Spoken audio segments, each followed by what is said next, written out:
ঢাকার বাইরে ঈদ জামাতের আরো খবর জানবো। বরিশাল এবং রাজশাহী থেকে যুক্ত হচ্ছেন আমাদের সহকর্মীরা। শুরুতে আমরা একটু বরিশালে যেতে চাই। সহকর্মী কাউসার হোসেন রানা আমাদের সাথে যুক্ত হয়েছেন। রানা, একটু জানাবেন আপনি কোথায় রয়েছেন? সেখানে দেখতে পাচ্ছি ঈদ জামাতের প্রস্তুতি শুরু হয়ে গিয়েছে, জানাবেন।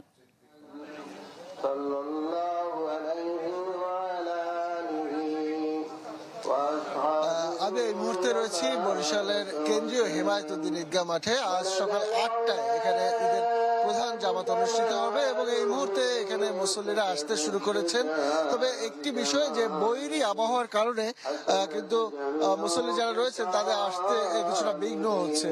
যদিও এখানে শামিয়ানা টানানো হয়েছে এবং ঈদগাহ ময়দানের যে অর্ধেক স্থানে সেখানে ত্রিপালের সাথে পাশাপাশি যে মোটা পলিথিন যেটা থাকে সেটা দেওয়া রয়েছে, যার ফলে তাদের সাধারণ মুসল্লি যারা রয়েছেন তাদের নামাজে খুব একটা সমস্যা হবে না। তবে পিছন দিকে যারা রয়েছেন তাদের কিছুটা দুর্ভোগ পোহাতে হবে। এছাড়া অন্যান্য যে স্থানগুলো রয়েছে সেখানেও কিন্তু এই বৃষ্টির কারণে মুসল্লিদের কিছুটা দুর্ভোগ আজকে পোহাতে হচ্ছে। গতকাল থেকেই এই বৃষ্টি শুরু হয়েছে।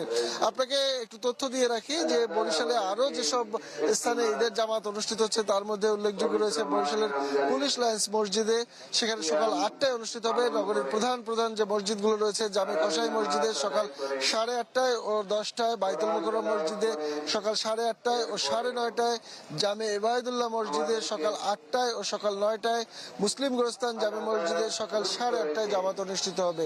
এছাড়াও বরিশালের বাইতুল আমান জামে মসজিদ, যেটি কুঠিয়ার অন্যতম বৃহৎ একটি মসজিদ, বরিশালের চরমোনাই দরবার মসজিদ, সেখানে ঈদের জামাত অনুষ্ঠিত হবে।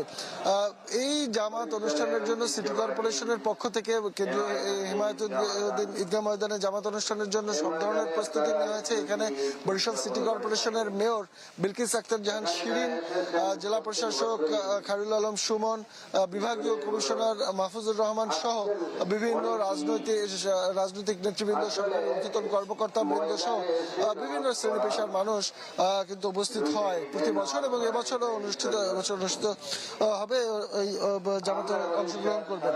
আরেকটি বিষয় সেটি হচ্ছে যে এই ঈদগাহে প্রায় 7,000 মুসল্লি একসাথে জামাত আদায় করতে পারবেন এবং নারীদের জন্য জামাত আদায়ের বিশেষ ব্যবস্থা রয়েছে। তো এই ছিল এখানকার পরিস্থিতি।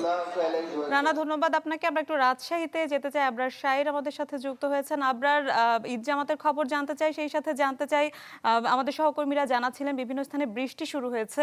আপনার ওখানে কি অবস্থা দেখছেন, আবহাওয়া কেমন দেখছেন, জানাবেন।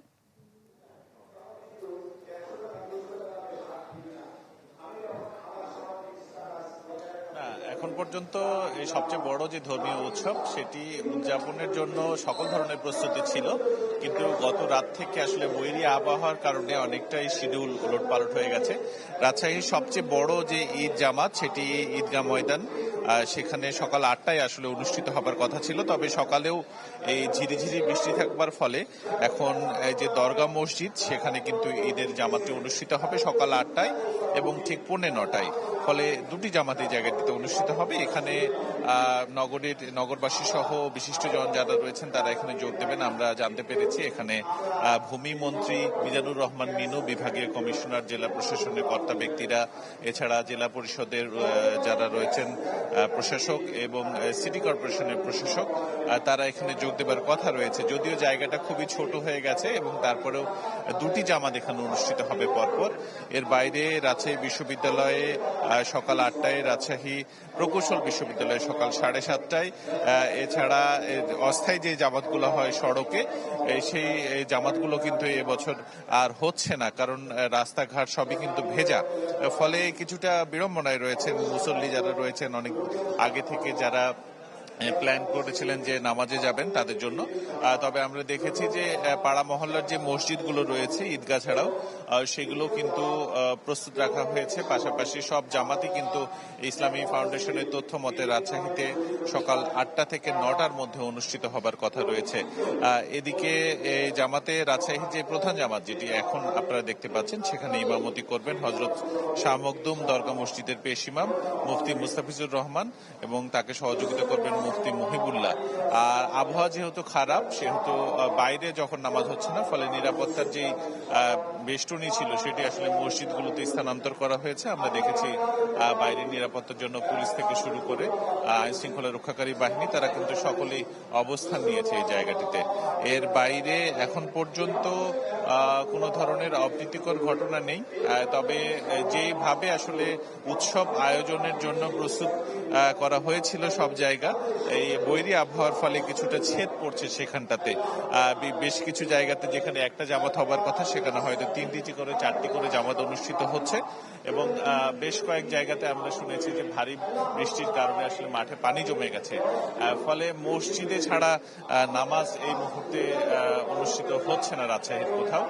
আর রাজশাহীর এই যে প্রধান জামাতটি হবার কথা আমরা যেখানে রয়েছি দরগা মসজিদ, সেখানে জামাতটি অনুষ্ঠিত হবে সকাল 8টায়, এবং এরই মধ্যে আমরা দেখতে পেরেছি যে মসজিদে প্রায় সব জায়গায় কানায় কানায় পূর্ণ হয়ে গেছে এবং নির্ধারিত সময়েই এই জামাতটি অনুষ্ঠিত হবে এবং জামাত শেষে দেশ ও জাতির কল্যাণে এখানে মোনাজাত করা হবে। পাশাপাশি ঈদের যে আনুষ্ঠানিকতা, যে ভালো ফিরনি সেমাই খাওয়া এবং পাশাপাশি আত্মীয় স্বজনের বাসায় যাওয়া, সেগুলো হয়তো নামাজের পরে মুসল্লিরা কোলাকুলির সাথে সব আনুষ্ঠানিকতাই পালন করবেন। তো রাজশাহী থেকে এ ছিল আমার কাছে ঈদের জামাতের খবর। আপনার ধন্যবাদ আপনাকে। আমরা আবারও একটু ঢাকা ঈদ জামাতের খবরাখবর জানতে চাই। জাতীয় ঈদগাহে রয়েছেন সহকর্মী মুহাজির হক। মুহাজির, আপনি এর আগে জানাচ্ছিলেন সার্বিক নিরাপত্তা ব্যবস্থা এবং প্রস্তুতি সম্পর্কে। সেখানে 8:30 থেকে প্রধান জামাত শুরু হবে। এখন সবশেষ আপনার কাছে কি খবর রয়েছে?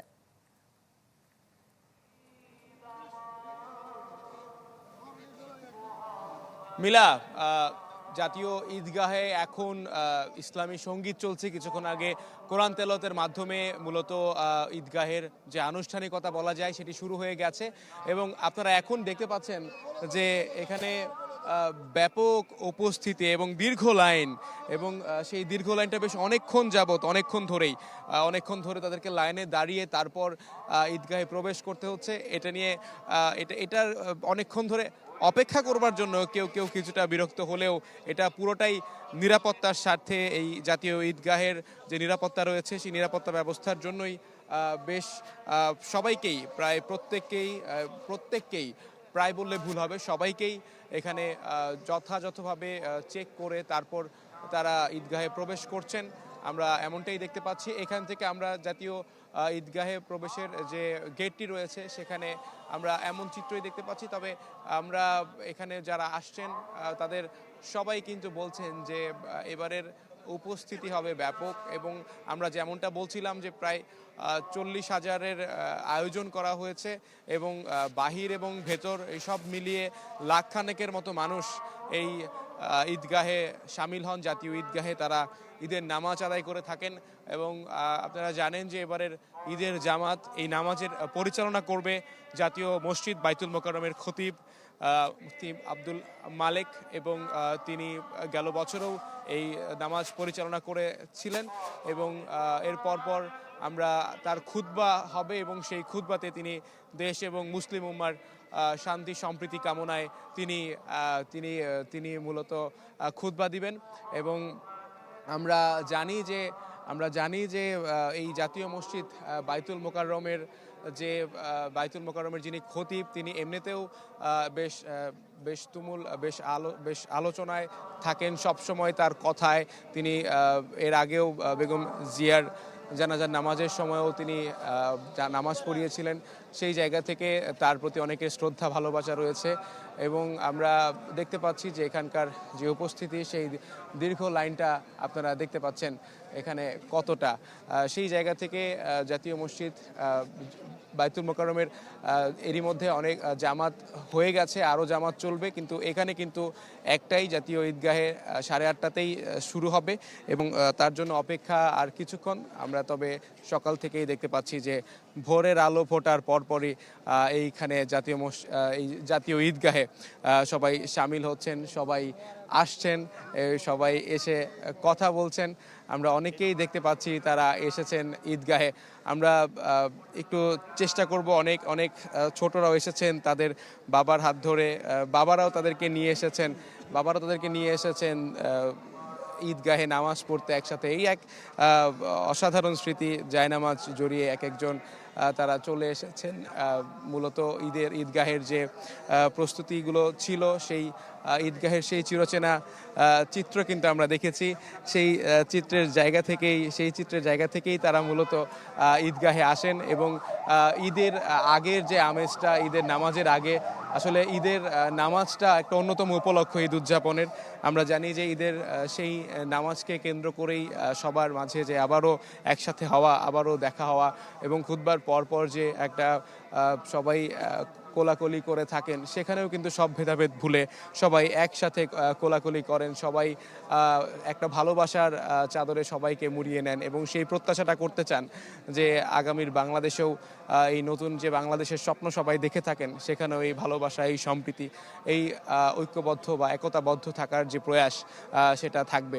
আপনারা জানেন যে এই বলা হচ্ছে যে প্রায় 36 বছর পর আমরা দীর্ঘ একটা প্রজন্ম তারা কখনো এরকম প্রধানমন্ত্রীকে নামাজ, বিশেষ করে ঈদের নামাজে অংশগ্রহণ করতে তারা দেখেননি। এবার প্রধানমন্ত্রী এবং রাষ্ট্রপতি দুজনেই আসবেন, দুজনেই এখানে নামাজ আদায় করবেন। মন্ত্রী পরিষদের সদস্যরা রয়েছেন, কূটনৈতিক মন্ত্রী পরিষদের সদস্য, বিশিষ্টজনেরা এখানে আসবেন নামাজ পড়তে। এছাড়াও বিভিন্ন রাজনৈতিক দল, বিশেষ করে এনসিপির মুখপাত্র আসিফ মাহমুদ, নাসিরউদ্দিন পাটোয়ারি, তারা আসবেন এখানে নামাজ পড়তে এবং এছাড়াও সর্বস্তরের মানুষের একটা ঢল কিন্তু এখানে নেমে গেছে জাতীয় ঈদগাহ ময়দানে। আমরা এরই মধ্যেই দর্শকদের দেখানোর চেষ্টা করছি যে কি পরিমাণের মানুষের উপস্থিতি এই জাতীয় ঈদগাহ ময়দানে। একসাথে তারা নামাজ আদায় করতে এসেছেন এবং বলা হয় যেখানে প্রায় অনেকগুলো হাত একসাথে আল্লাহর কাছে দোয়া করে থাকেন, সেই জায়গায় আসলে আল্লাহ তাদের দোয়া কবুল করে থাকেন। এবং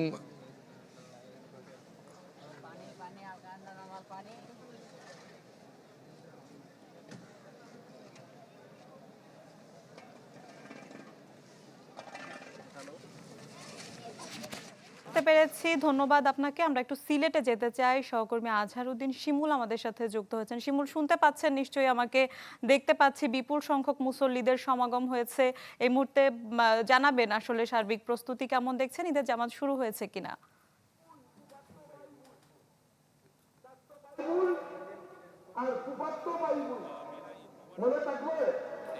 তিন নম্বরের অগ্রাধিকার হবে মার বংশে মামা খালারা, মার বংশে মামা আর খালারা, মামা।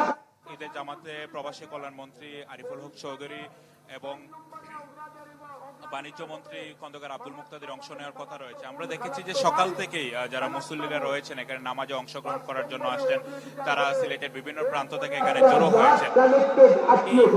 ঈদগাহ ছাড়াও সিলেটের কিন্তু আরো প্রায় 3000 মসজিদ এবং ঈদগাহ কিন্তু ঈদের জামাত একসাথে অনুষ্ঠিত হবে এবং আমাদেরকে জানানো হয়েছে যে সিলেট যে মহানগরী এলাকায় আমরা এখন যে এলাকায় রয়েছি, এই এলাকায় কিন্তু প্রায় 400টি ঈদের জামাত একসাথে অনুষ্ঠিত হবে এবং একই সাথে যে বিভিন্ন জেলার যে উপজেলাগুলো রয়েছে সেখানেও ঈদের জামাত অনুষ্ঠিত হবে বলে আমাদেরকে জানানো হয়েছে। এবার আসলে বেশ কিছু উদ্যোগ নেওয়া হয়েছে সিলেট সিটি কর্পোরেশনের পক্ষ থেকে। আমরা দেখেছি মুসল্লিরা আসছেন, তাদের জন্য পানি সরবরাহ করা হয়েছে বিনামূল্যে সিলেট সিটি কর্পোরেশনের পক্ষ থেকে। এছাড়া সিলেট রেড ক্রিসেন্টের পক্ষ থেকে আমরা দেখেছি যারা মুসল্লিরা এখানে আসছেন তাদেরকে খেজুর দেওয়া হয়েছে এবং এই যে ঈদগাহটি রয়েছে এই ঈদগাহটি প্রায় 350 বছরের পুরনো একটি ঈদগাহ এবং এখানে যারা পরিবার পরিজনের সবাই আসলে আত্মীয় স্বজনকে জাকাত দিতে বলে তো প্রয়োজন নাই, আপনার মনে মনে টাকা ওইটাই যথেষ্ট।